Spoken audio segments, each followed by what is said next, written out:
move around so I don't walk up. Thank you all for loving us so much. There's a ton of you out here, and it takes a village to get us through nursing school.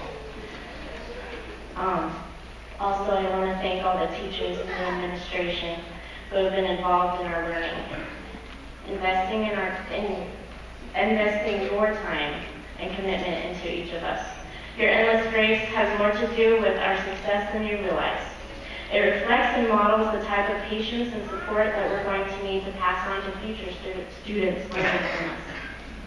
I could tell you a lot of stories about nursing school that would make us all laugh, like how eating breakfast doesn't always keep you from passing out in surgery. There's a few more, but I'm not going to mention anybody's names. It's their story to tell. Or about how difficult it is to practice starting IVs when you're on crutches. Katie and Jessica.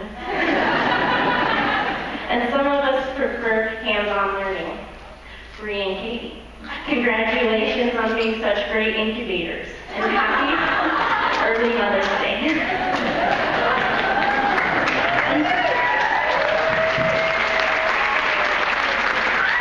Unfortunately, there's not enough time to tell all the stories. We found out firsthand that nursing school is a journey full of hardships, and we've learned to trust and lean on each other for help. There will no doubt be hardships in our futures, along with more joy and success. Because of this, I'd like to share a story with you. Through the mist of my imagination, I saw a rock formation standing tall like a pillar, surrounded by ocean just off the shore. The waves bashed against it, the wind whipped around it, the current constantly tugged at its base. It was alone and unprotected. What is its purpose? Why there? Why alone?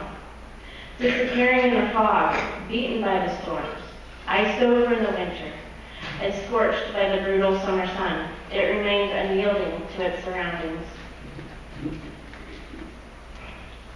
I continued to watch, one set of waves hitting it after another, all day and all night.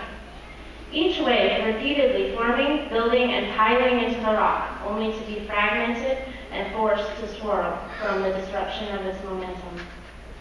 Perhaps the rock has a purpose.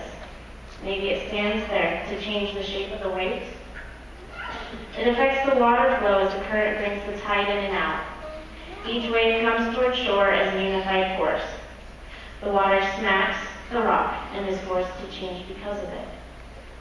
Instead of fighting back, the rock stands firm, allowing its surroundings to be changed by it. Could the rock stand for truth? Could the rock symbolize little me or you? Life sends waves. We don't always know where they come from or what causes them to head our way. May each of you be a wave changer.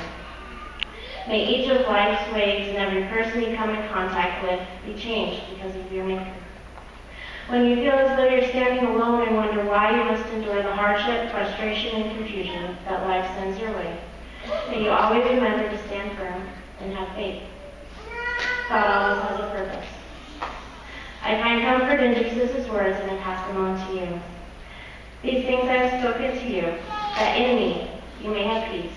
In the world you have tribulation, but take courage, I have overcome the world.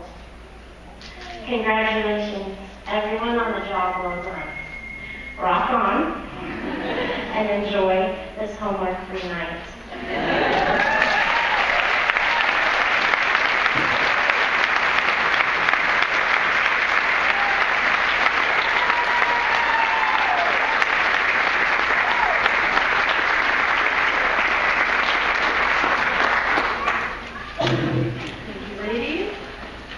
Now, I'd like to invite up Dr. Lucy Graham and Jody Noda, two of our assistant professors here, who will be reading the